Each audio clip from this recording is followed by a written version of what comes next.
کامل مومن نہیں ہو سکتا جب تک وہ اپنے مومن بھائی کے لیے وہ پسند نہ کرے جو اپنے لیے پسند کرتا ہے۔ ایک اچھا معاشرہ تشکیل دینے کے لیے آپ کو کوئی رہنما اصول چاہیے گا تو اس سے بہتر آپ کو کوئی اصول نہیں ملے گا۔ اپنے لیے بہرحال بندہ بہتر ہی چاہتا ہے، تو جب وہ اس مزاج میں ڈھل جائے کہ میں اپنے مومن بھائی کے لیے، اپنے معاشرے کے دوسرے افراد کے لیے بھی وہی چاہوں گا، تو پھر مجھے بتاؤ کہ معاشرے کے اندر پھیلتی ہوئی روحانی بیماریاں،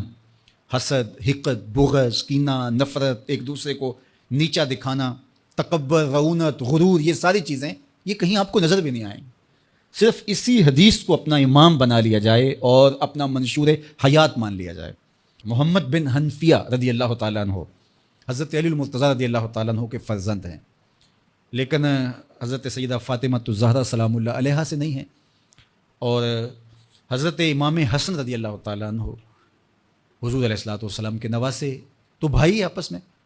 تو دونوں میں کسی معاملے میں شکر رنجی ہو جاتی ہے۔ شکر رنجی، جس رنج میں مٹھاس ہو، شکر ہو، میٹھی ناراضگی، کوئی بغض حسد پہ مشتمل ناراضگی نہیں۔ تو حضرت محمد بن حنفیہ ایک دن بیٹھے تو سوچا کہ وہ میرے عمر میں بھی بڑے بھائی ہیں، اور پھر دوسری بات یہ ہے کہ وہ رسول خدا کی بیٹی کے بیٹے ہیں، ان کا یہ اعزاز ہے، بہرحال مجھے تو یہ اعزاز نہیں ہے، پھر جوانان جنت کے سردار بھی ہیں، تو میں ان سے ناراض ہوں، وہ میرے سے ناراض ہیں، تو بات بھی کوئی اتنی خاص نہیں، تو اب دن بھی 3 گزر رہے ہیں، چلو میں ان کو راضی کر لیتا ہوں۔ تو گھر سے نکلے ان کو راضی کرنے کے لیے، تو واپس آ گئے راستے سے، کاغذ لیا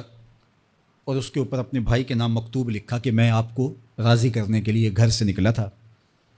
لیکن راستے میں مجھے حضور علیہ السلام کا فرمان یاد آیا کہ جب 2 مومن بھائی آپس میں کسی معاملے میں الجھ جائیں، ناراض ہو جائیں، تو جو صلح میں پہل کرے گا وہ جنت میں بھی پہلے جائے گا۔ تو میں تو یہ گوارا نہیں کرتا کہ آپ سے پہلے جاؤں، تو میں ناراض ہوں، آپ آئیں اور مجھے منائیں۔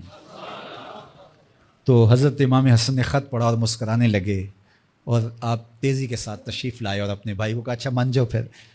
تو وہ مننے کے لیے تو پہلے ہی تیار تھے نا۔ تو جب آپ اپنے مومن بھائی کے لیے وہ پسند کریں گے جو اپنے لیے پسند کرتے ہیں، تو پھر زندگی گزارنے کا مزہ آنے لگے گا۔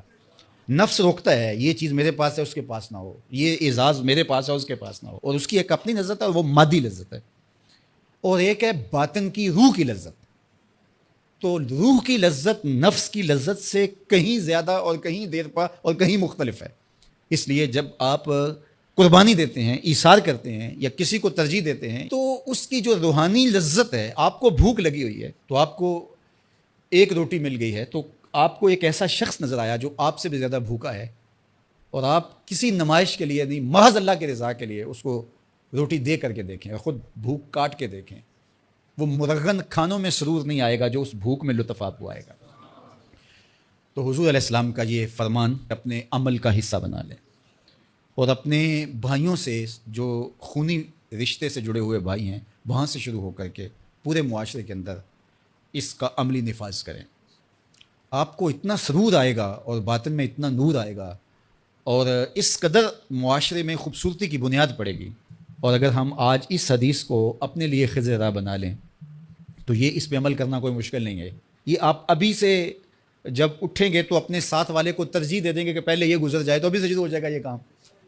تو یہ آپ گھر میں اپنے بچوں کے ساتھ، اپنی بیوی کے ساتھ، روزمرہ کی زندگی میں جہاں ملازمت کر رہے ہیں، کاروبار کر رہے ہیں، جن دوستوں کے ساتھ کھیل رہے ہیں تاکہ،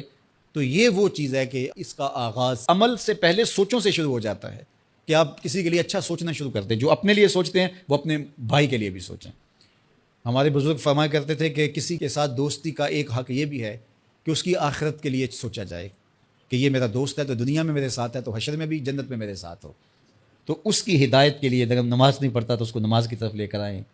اگر اس کے معاملات کے اندر خرابی